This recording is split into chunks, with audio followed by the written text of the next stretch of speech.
So let's have a conversation with the community, because I would argue that's a bill we cannot afford to not pay in light of the inequities in our community. Because if you tell me we've got more money for another publicly financed sports venue, then I know we have some money for some kids. I know we have some money for some kids, right? The best infrastructure, the most important infrastructure for our long-term economic security. So what did inspire you to run for mayor? So my entire career has been in public service and everything that I've worked in, and honestly, everywhere that I've served, all over Africa, the Middle East, etc. It's always showed me that true national security, it starts at home. It seems like there's only been 2 female mayors. You would be the third one, if we manifest it correctly. And have you given that a thought? And what do you like? What does that make you feel? Elected officials who understand. Well, why'd you point at me when you said middle class? Oh no! I'm just kidding. It's if you don't believe it, no one else is going to believe it. Yeah. Right? No one believes in you like you. No one cares about you like you, and no one's going to work as hard as you for the things that you need. When we're bringing in these people, how are you going to be able to make sure San Antonio doesn't turn into an Austin? Hey, welcome back to Too Hard, Too Fast podcast. In this episode, we're here in San Antonio, Texas, with the Gina Ortiz Jones. She is a mayor. I knew I was going to mess this up. Mayoral. You got it. That's it. Mayoral candidate. Sounds wrong. Yeah. But okay, she's running for mayor here in San Antonio, Texas. I'm excited to have you, and I kind of want to tell you how I came across wanting you to be on the podcast. We're also going to talk about your background, what inspired you to run for mayor, and then what are your plans for the future. Sounds good. So we'll get started. So sit back, buckle up. Let's go too hard, too fast. All game, no shame, baby, came here to play. I feel like an addict. Listen, I'm going too hard, too fast.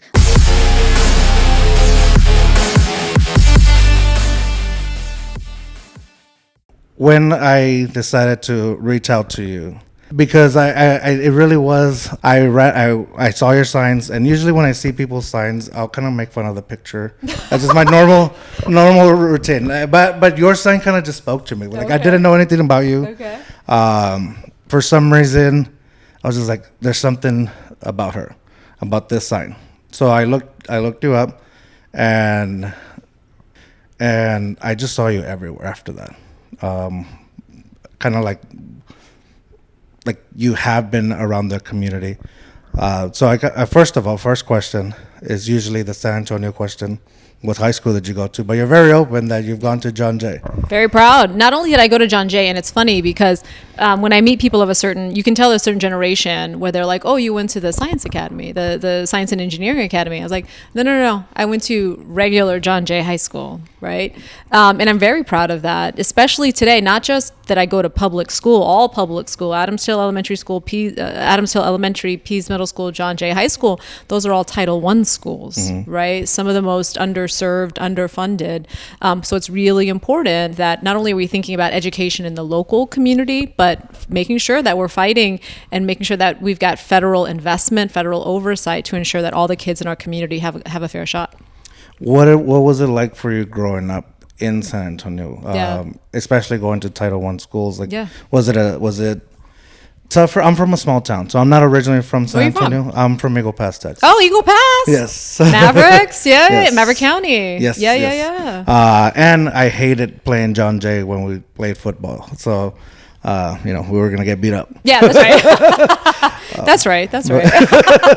But from growing up to a small town, for me it was a border town. So. Yeah. Piedras. Mm-hmm. And that's technically where I was originally born. Yeah. But everything was comfortable for me. And that sounds ugly, I guess, but it was comfortable in the way like everybody I surrounded myself, we were all living the same life. Yeah. It wasn't until I moved to San Antonio for college that I got to experience different cultures and a different mindset, away from the small town mindset that people talk about.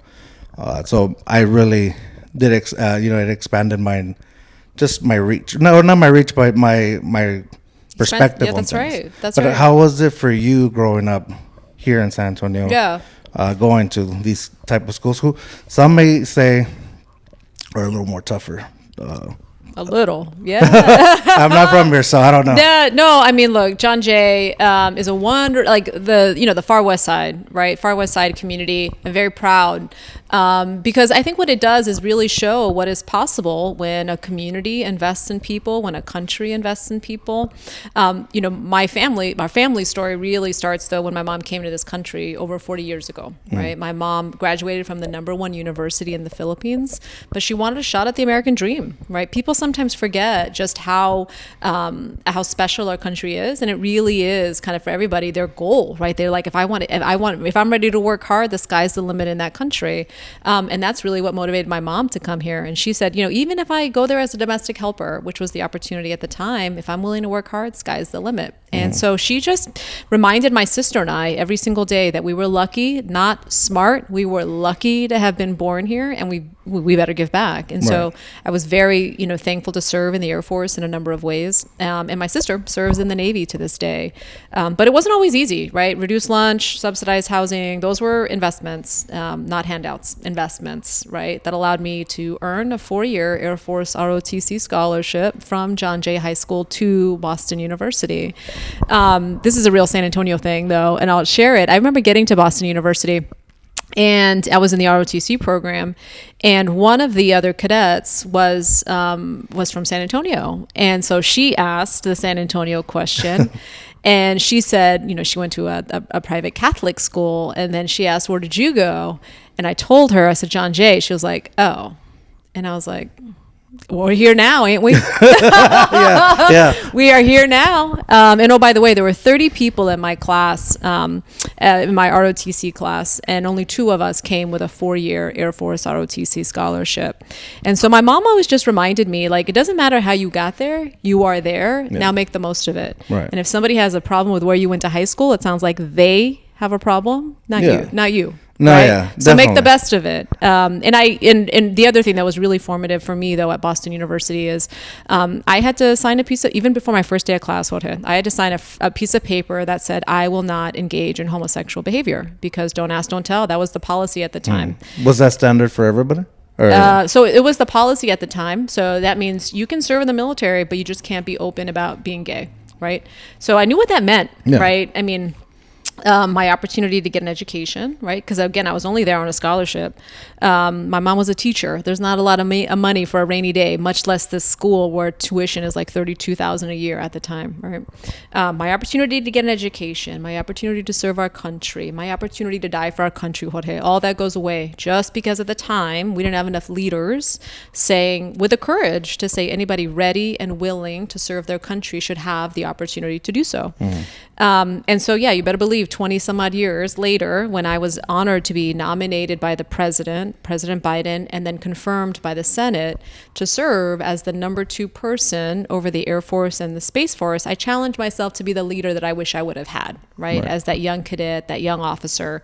It also showed me the importance, and in that capacity, I was very, honored to lead. It's always an honor to serve and lead, but really, knocked down barriers that were, I think, frankly, keeping us from the talent in the force that was there, that was always there, and making sure that we were really, again, being an example so people would want to come and serve with us. We have a recruiting crisis right now. If you're making it seem like you don't care about the contributions of Black and brown kids, who's not going to want to serve? Black and brown kids, right? So it's really important. And frankly, being from here, Military City, USA, right? We all know how important that presence is here, but it's also really important that we've got a service that reflects our values. So I tried to do that. I would argue also, Jorge, that experience showed me it's really important when you're the leader, when you're in charge of making decisions, always ask, who am I not hearing from? And why am I not hearing from them, right? I had that firsthand experience. You can go to work, you can give your life for your country, but you just can't be open about who you are, right? Which is just not how it should be. Everybody should have a chance at their best possible life, and certainly in our community. And so when we think about the challenges in our community, not all the sides of our city have drainage, have sidewalks, have some basic things. And so we can only grow as a community in the right way if we're thinking about everybody at the same time and really making smart investments. And I look forward to doing that as San Antonio's next mayor.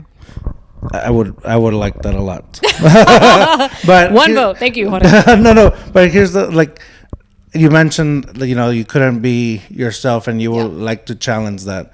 You think if you were able to have that opportunity to go back, like, would that even be possible with the fact that like they're already holding you down and kind of like keeping you quiet with the fact that you're not going to be able to get an education, and more so, like, how would you handle that if you could go back? Well, I think what's always important is that when you're leading an organization, when you're leading a team, you always want everybody to be focused on what is the mission? What are we trying to accomplish?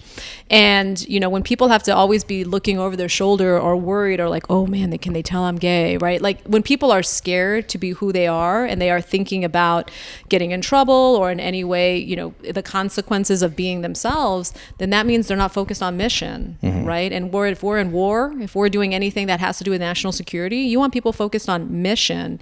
Similarly, in our community, I want kids to have the best possible opportunities in our community. I want people to come here, know that they've got a good job, can afford a house, are going to be treated fairly, right? Have access to healthcare that everybody in our community should have access to. So I think it's just really important when you're the leader, you're thinking about, okay, what do we need to do today? What do we need to do to set our community up for success in the long term? Asking all these questions. As the undersecretary, I managed a $173 billion budget. That's a B, right? And led 600,000 people. It's the two questions, though, that I think that for me, I always say that job really was about answering two questions every day, which is, one, do my folks have what they need to be successful, right? And two, are we making smart investments? I think those are also the same questions that the next mayor has to ask, and really prepare to make sure you're hearing from everybody to make sure we've got the best answers to those questions. So what inspired you to become mayor? Run for mayor. Yeah. Oh, yeah, sorry. Run for mayor. No, I like how you think, though, man. Thinking about the future. That's manifested. I love it. Do you believe in manifestation? I do. Full on, like 100%? Full. I mean, look, if you don't believe it, no one else is going to believe it. Yeah. Right? No one believes in you like you. No one cares about you like you, and no one's going to work as hard as you for the things that you need. Well, see, that's the thing. That's where I'm kind of like stuck on. I'm 75%. If I say something's going to happen, it's probably going to happen. But the 25% is the harder part, like the work part. And so does it happen because you work for it, or does it happen because you spoke it? Well, at the end of the day, you need both, right? At the end of the day, I always like to leave it all on the field, right? No one has ever, we're doing this now actually with a lot of engagements with organizations and just saying, hey, this is what's going on down here, right? Make sure you're playing, make sure you're watching, because there's a lot at stake, not only for our community, but for the state and for the country. And a lot can come down to this race. So just being very honest, because you never want to, I think, Jorge, we have lived where there's been times where we didn't say something or we didn't do something and we're just like, oh man, I wish I would have said that, or I wish I would have done that thing. So I think the best thing we can do is to never have those types of thoughts, right? Like, because you know what, you did everything you could do, and if something didn't happen, it's not because you didn't work hard enough, right? It's not because you didn't try, etc. So I think I fully believe in, you do everything possible to make it happen. But you're right, sometimes there's bad luck, right? Other things, but you do what you control, right? Yes. Yeah. So what did inspire you to run for mayor? So my entire career has been in public service and everything that I've worked in, and honestly everywhere that I've served, all over Africa, the Middle East, etc. It's always showed me that true national security, it starts at home. It starts with economic security, which means it starts with smart, healthy kids, right? It starts with a strong middle class. It starts with elected officials who understand. Well, why did you point at me when you said middle class? Oh, no. I'm just kidding. It's strong middle class. It starts with, you know what I mean. It means you can't have a lot of. I'm definitely there. Yeah. No, it means a strong middle class means you can't have a very few people at the top making a lot of money and then a lot of poor people. Yeah. When you I do feel. I'm sorry to cut you off, but no. I do feel like that middle class is disappearing. I do feel it's like hard. We're getting either you're in the rich part where I'm definitely not at, or you're struggling, and that's definitely where a lot of people are. Yeah. And I want to come back to that, but because, that's unfortunately the reality, especially in our community. And so, yeah, strong middle class, and it starts elected officials who understand to whom they are accountable, right, and to the people. And it starts also requires a lot more transparency into how public money is spent, right? And so I, again, bring a set of leadership and management experiences. I think I also bring a sense of urgency to addressing these things, right? Because, you look around in our community and there's been a lot of things that have been the same way for a long time. And I would argue that's because we haven't necessarily been thinking about the growth of the entire city. To your point, it is maybe really focused overly on a small group of folks that are really driving the discussion. But that means a lot of people are getting left out, right? So I want to end, again, my story is it's special, but it shouldn't be impossible for the next, right, Gina, that is just as talented, just as hungry, but also like me, maybe needed reduced lunch, maybe needed subsidized housing, right? Because again, the sky is the limit if we invest in smart, healthy kids. And so on my website, like I put on my things, hey, these are the things I think we need to work on first 100 days, right? Not 10 months from now, not 2 years from now, because even if we had a different president, right, even if we had a different governor, the challenges and opportunities here would probably be roughly the same, right? We would still have, unfortunately, over half the kids in our community, grades 3 through 8, not reading at level. Their math skills are not at level, right? 95,000 families are housing insecure. That means every month they struggle to pay the rent, pay the mortgage. We would still have 67,000 families on the wait list at Opportunity Home for affordable housing. And frankly, if we were anywhere downtown, we would still be looking at cones, right? Oh yeah. And all this delayed construction. So this is why I'm like, hey, we need a plan, because as you know, there's going to be a lot of things that can happen, uncertainty. But if you've got a plan, all right, am I meeting my plan? Am I working towards the goals that are important in our community?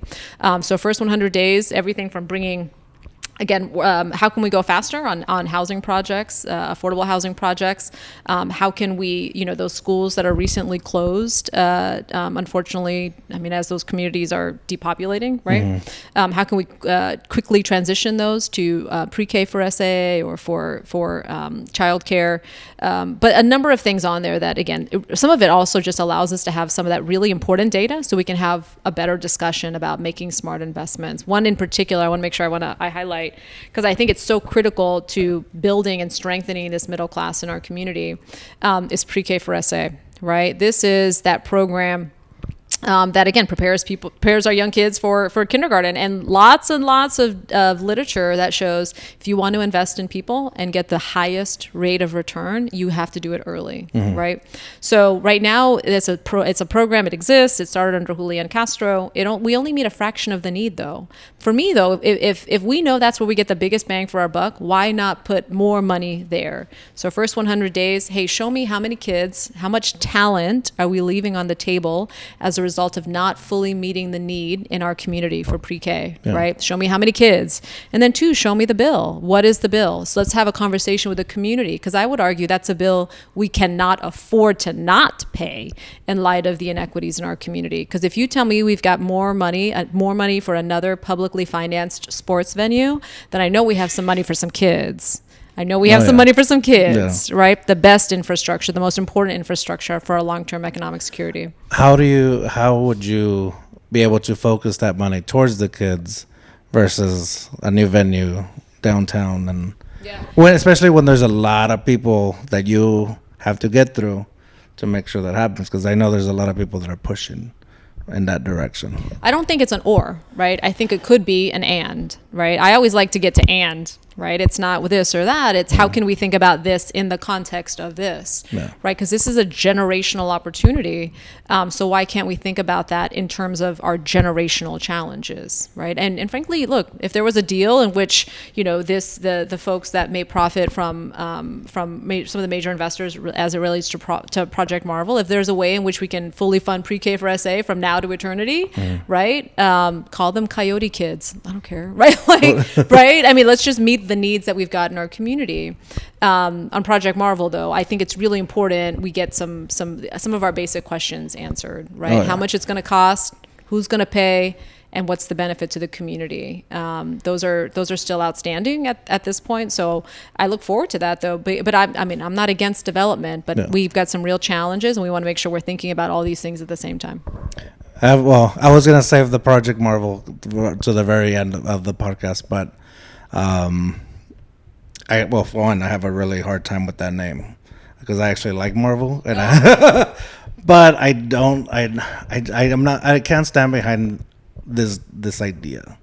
I don't like it only just because downtown's already a mess to begin with, and this is just as a citizen who likes going downtown but hates the traffic, hates never finding somewhere to park. I just think when building more around it and more venues are going to take a bigger spot, it's gonna drive. For the longest time, it's been how do we get locals to downtown? It's obviously the tourists that are down there, and it's a very beautiful place, but the locals don't go.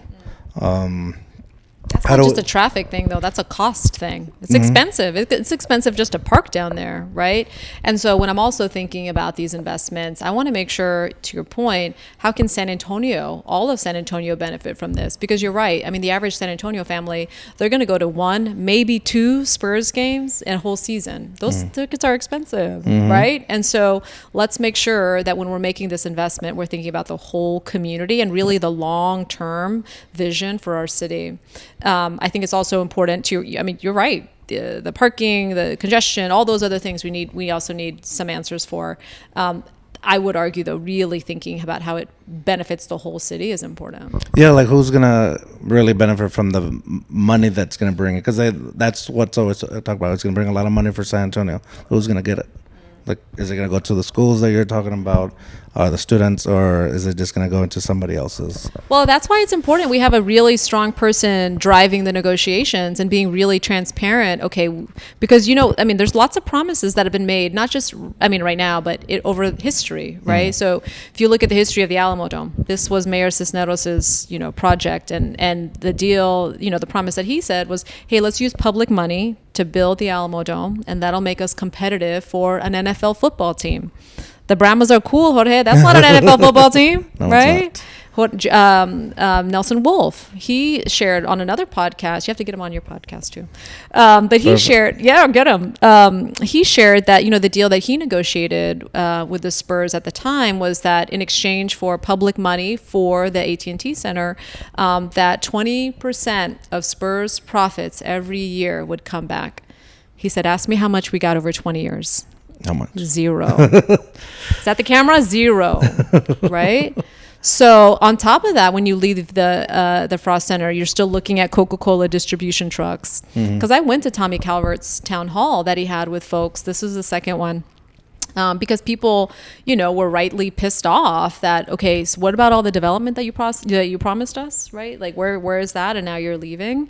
And so I think it's really important that we not only are looking at, the deal today, but also the history of these deals and make sure that, we get a good deal this time because we really need to be investing in the promise of San Antonio. Yeah.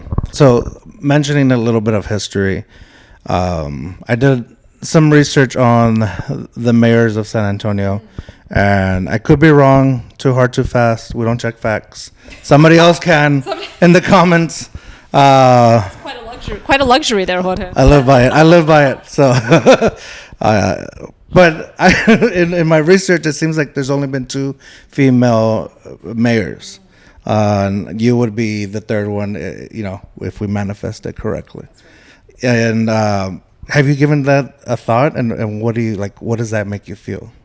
Honestly, I haven't until you mentioned it. I really have thought more about the things that I would want to work on, right? And the things I would want to work on in concert with the council, and the things that I know we can do for our city. What is possible in our city if we have the courage to move our city forward in the right way.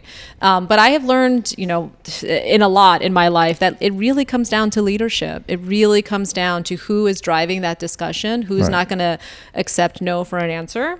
I think the 3 most important questions any leader can ask: why not, and where's the data, right? The data in our community about where we need to improve, where we need to go faster is very, very clear. We've got a wonderful opportunity, actually not too far from here. San Antonio is the 21st largest manufacturing exporting region in the country, right? Thank you, Toyota, Navstar, et cetera. 5% of our workforce works in manufacturing. That's $3-4 billion just in payroll.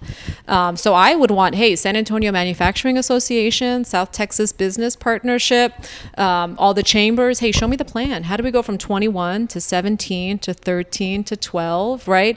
Let's grow and let's really lean into that opportunity. That's going to take leadership, right? Yeah. And that's going to require that we're working with the state and working on the infrastructure that helps us be competitive, brings them here, but also creates the pipeline so that we can continue to keep them here. So I will, I get this question actually all the time, which is, what would you work with the governor on? Right. Because I'm a Democrat. That's not a secret. But I'm also very, pragmatic, and it's about results at the end of the day. So look, we're going to be fast friends. They got a little fund in Austin, right? And it's all focused on making sure that we bring businesses to Texas. So we're going to be fast friends on that, right? Based on the manufacturing on the south side. They want to do a cyber command here in San Antonio. I was just the number 2 at the Pentagon. I spent my career in the intelligence community. We'll be fast friends on that too, right? I think it's also really important, though, that you have a leader that is focused on the really broad definition of economic development. It's not just saying, hey, we've got cheap labor, come here, right? It's got to be also making sure that we're bringing the right kinds of jobs, right? We're the right kinds of incentives to folks to do that, as well as talking about the things that others are doing, maybe at the federal level or at the state level, that makes it harder for us to grow the way we want to grow. So 2022 was the first year in 15 years that we saw an increase in teenage pregnancy in our state. And that was because of the abortion ban, right? Very clear. And you know who's driving that? Young Latinas. And so when we think about our community where we're already having remember earlier I said over half the kids in our community, the math skills, reading skills are not at level. When you also look at a map of where the teenage pregnancy increases, same places.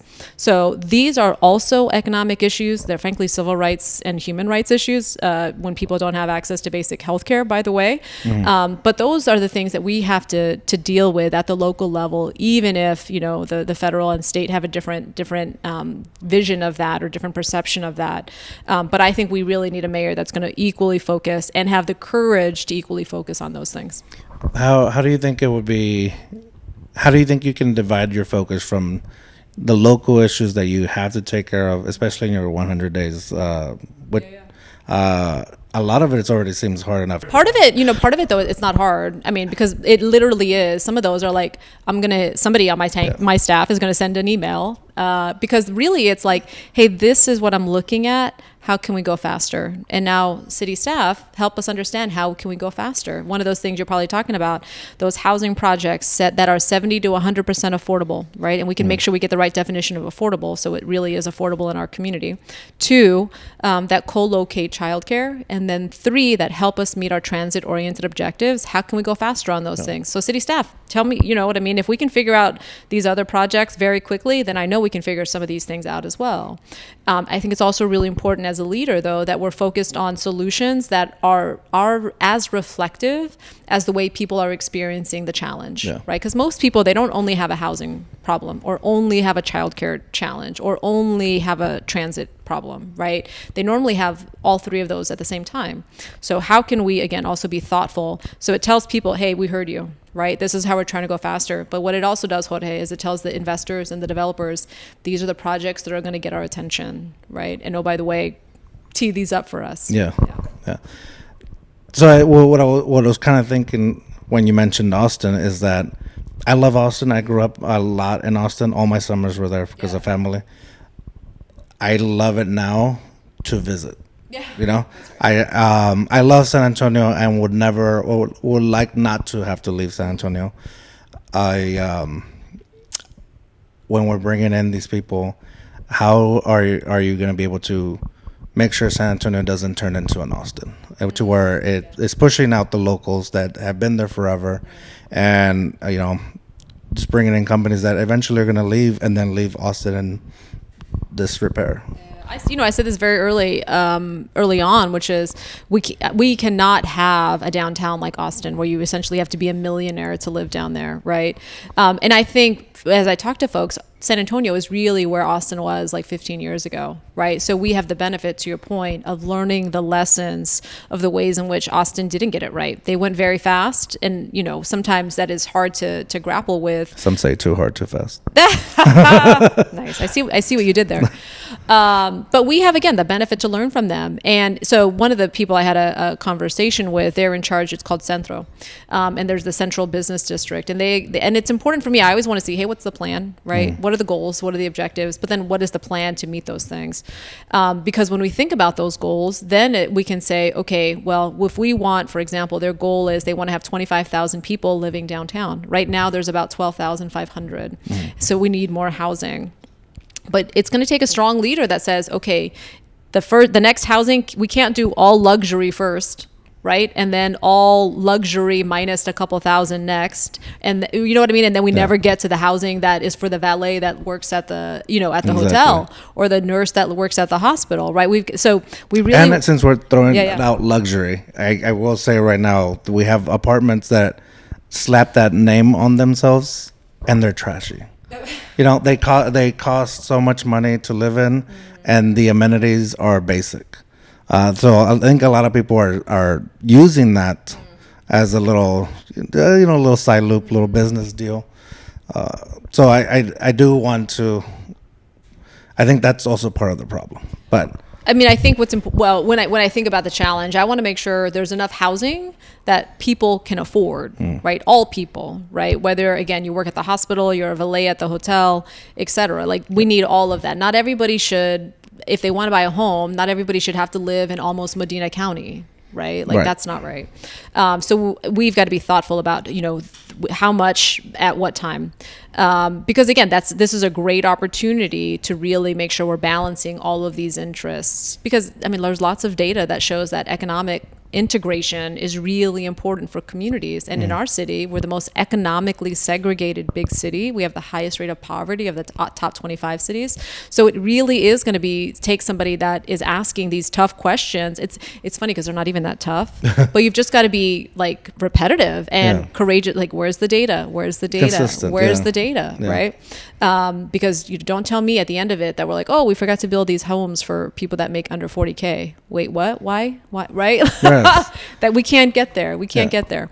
So I think that I only bring that up about the apartment and the names is because I've lived in those apartments, and then I had to move out because I could no longer afford it. So that's the only reason I see it. That's firsthand for me, and so I'm sure other people are experiencing that. Let me ask.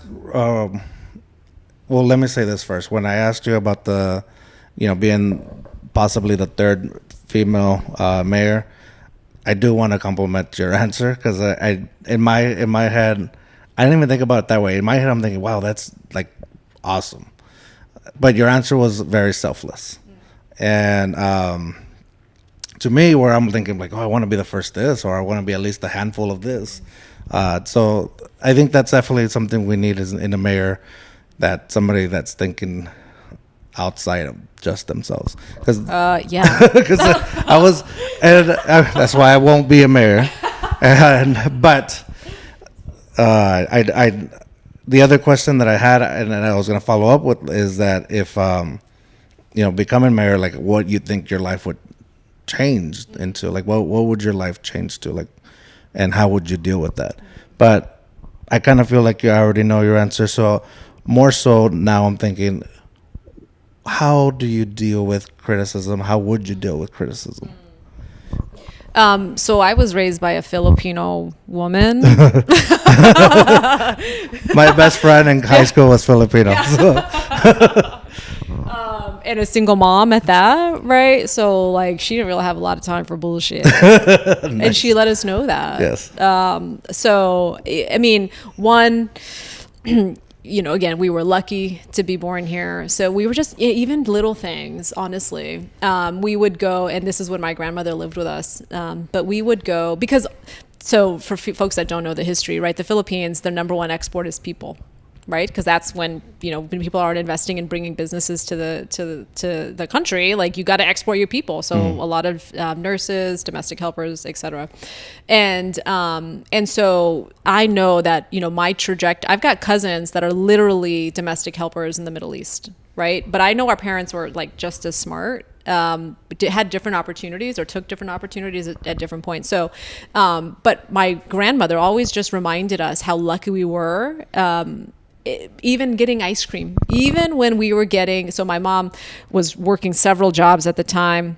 And so going to get Baskin Robbins was like a big deal, right? But then my grandmother would say, your cousins in the Philippines don't have that. So I couldn't even enjoy my ice cream. My point is, I mean, like a 5-year-old, 6-year-old kid, like, right? But we were just reminded, be thankful for what you have, because a couple of decisions and your life would have been different. Yes. Right. And so I think about that's why she encouraged us to serve and give back, and it's also why I have seen myself why the importance of the U.S. example, U.S. leadership, and why San Antonio's leadership in that is so important. And it looks like we're being asked to wrap up here, but. Oh. Okay. No, we're good. But let me share one more thing about this, because not only was I reminded every day that we needed to give back and be thankful. San Antonio, though, we pride ourselves, Jorge, on calling ourselves Military City USA, and that I'm very proud of that.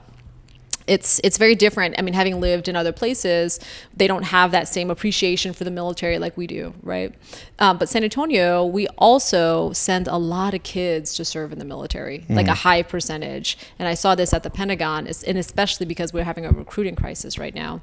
The number one indicator of whether somebody will serve in the military is if they know somebody who has served. That's why communities like ours, where we have a lot of active duty and a lot of veterans, that's why we have a lot of people that from here go and serve. 85% of the people that serve in the military, they come from like 30 counties, right? That's why Bexar County is really important in that way. And so when we're thinking, if we don't have enough healthy kids, if the kids aren't academically prepared enough to go serve in the military, that's in fact a national security issue just because we contribute so much, right? I would argue, though, that's also an issue for San Antonio. If they're not academically prepared to serve, if they're not healthy enough to serve, they might not be ready for the opportunities in our economy here in San Antonio, right? Which is why I come back to, hey, we got to spend this money. How do we make sure we're getting the highest rate of return? And it really is early childhood education. Lots and lots of studies show that. On top of making sure we're making really smart investments. One of the programs I think about is Ready to Work.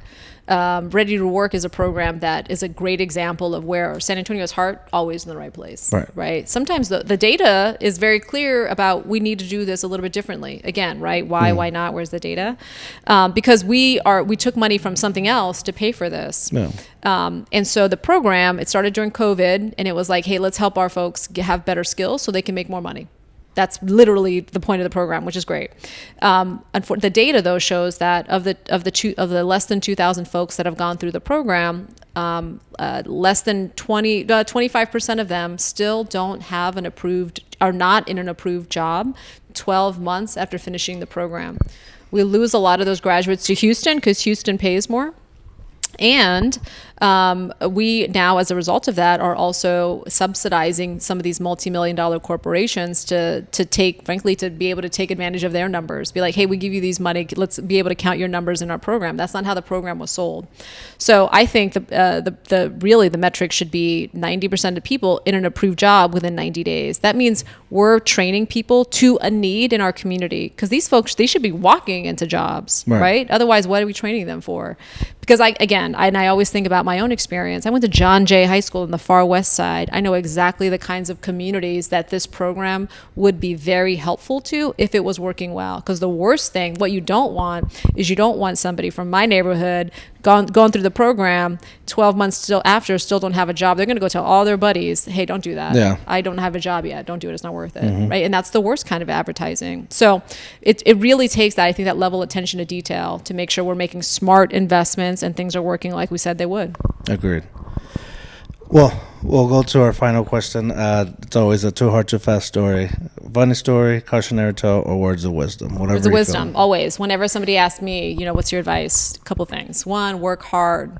Do not get outworked, right? We're here at Shell Shock. I know somebody who doesn't get outworked. That's Shelly Lattes. So don't get outworked. Two, be kind, right? Be kind. Do not be an asshole. No one wants to work with or for an asshole. Yes. Three, be so good they cannot ignore you, right? Be so good they cannot ignore you. And three, do the damn thing, right? Just do the damn thing, right? No regrets. No regrets. I appreciate your time. Thank you for this interview. Thank you for taking a chance on a local podcaster. Oh, man, So I local's the appreciate best. that. Yes. Thank you for doing this, and thanks for elevating local voices. Thanks for also making sure that people are aware of the upcoming election. More people live in San Antonio than in 10 states. So this is not an insignificant office because we could do a lot of good for a lot of people, but only if we have the right leader. So now I get to look at the camera, right? Yes. And All right, say- y'all. May 3rd is the election. Early voting starts on April 22nd. GinaOrtizJones.com is where you can read more about me, my background, the things I want to get done for our community. Welcome your feedback and would also love to earn your vote. Thanks. Perfect. And with that said, ladies and gentlemen, we've just gone too hard, too fast. Remember, slow down, enjoy the moment. Bye.